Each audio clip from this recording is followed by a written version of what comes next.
Welcome to Let Me Fix This. Enjoy the video. In this video, I will show how to make coffee-stained paper. First, let's gather our simple supplies. You'll need paper, instant coffee, and hot water. A shallow baking pan or tray works well for the staining process. Also, grab a wide paintbrush or a sponge for applying the coffee. Don't forget to protect your workspace with a plastic sheet or some old newspapers to keep things tidy.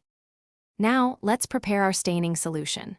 For a good, strong stain, mix about 2 to 3 tablespoons of instant coffee into 1 cup of hot water. Stir it thoroughly until all the coffee granules have dissolved. It's important to let this mixture cool down to a comfortable temperature before you begin. If you desire a darker, more intense aged look, simply add a bit more coffee to your solution. With your coffee solution ready, it's time to stain your paper. Lay a single sheet onto your protected surface or in a shallow pan. You can either paint the coffee solution onto the paper using a wide brush or sponge, ensuring even coverage. Alternatively, for a full immersion, gently submerge the paper in the coffee for about 5 to 10 minutes.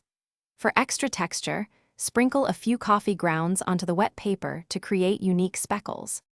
Finally, let's dry your beautifully stained paper. You can air dry the sheets flat on a clean surface, which usually takes several hours or even overnight.